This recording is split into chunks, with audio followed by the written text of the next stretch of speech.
Hey, thanks for joining us today. We're on a mission to find out how a restaurant that opened its doors in 1950 has turned itself into this iconic landmark of Detroit.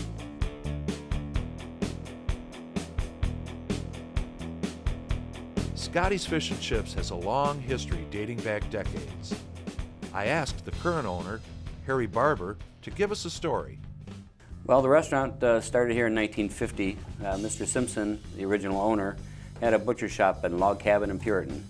And when he moved out here, this was the Sticks in 1950. So the one side of the restaurant, he made a restaurant, and the other side he made a butcher shop in case the restaurant didn't take off. Well, the restaurant took off more than he thought, so he closed the butcher shop and made the whole thing a restaurant. Harry has his own long-term connection to the restaurant. Well, I started off, my first day here was my first day of high school. And the waitress here was a neighbor, and I lived a block away from here, which I still own my mother's house here. So she said, well, they need some help up there. Well, my father had passed away at an early age, and I always did odd jobs in the neighborhood, so I walked up and I was ready to do anything, and that's what I told them, I'll do anything for you.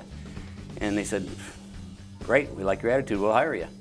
So start tomorrow. So I started the next day, I was 16, and been here since 1966, so 45 years now. He told me how he went on to take over. I bought it about 7 years ago. The gentleman had it, Mr. Gilmore, gave me a real good deal on it, and I needed a job. He says, well, we're not making a lot of money right now. And I said, well, I need a job. He says, well, then you got the restaurant. And it was kind of a handshake, and I've been paying him, off ever since. And but he's made it very fair and very reasonable for me to be able to stay in business, even during the bad economy, low overhead, and he's been very good to me that way. I wanted to find out what's behind the success of a place that's been in business over 60 years. I think keeping the old style, doing things the way they were taught to me, and not changing things. My mother always said, if it's not broken, don't fix it. So I've kept the quality and had to charge a little bit more than other people, but I found that my customers are loyal. Almost all of my customers, probably 95% of them, come from farther away, used to live in the neighborhood or have heard about it, and will travel 20, 30 miles to come get my fish and chips because they know it's the best. Here's what you'll get when you come to Scotty's. Well, right away you see the homeliness and friendliness of people here, and you're going to get a good meal, and you know that for sure. And I have people that come in and say that they can get something at a fast food restaurant much cheaper, and I said, well, sure you can, and I can't compete with them, but you're going to get a real meal here. You're going to get real food.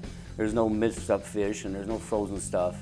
Everything is made in-house. We make our own coleslaw, batter, tartar sauce, cut our own fish, shrimp. Everything is in-house here with the exception of the rolls that I get at a bakery.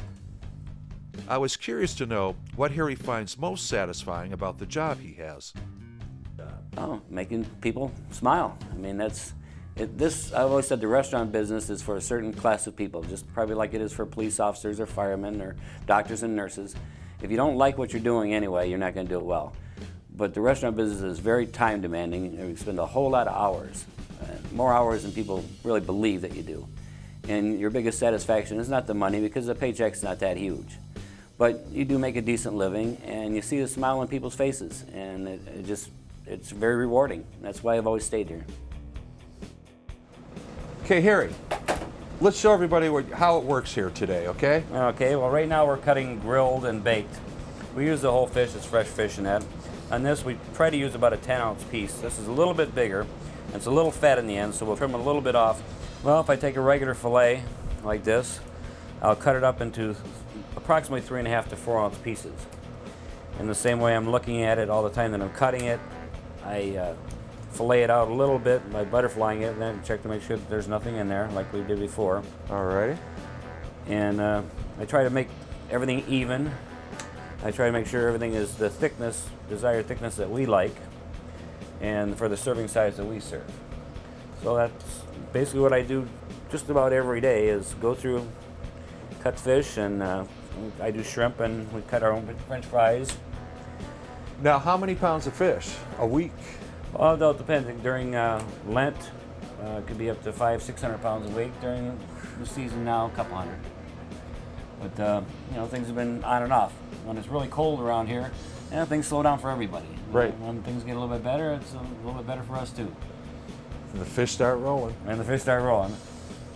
And like I say, once I get you in here, I got you hooked.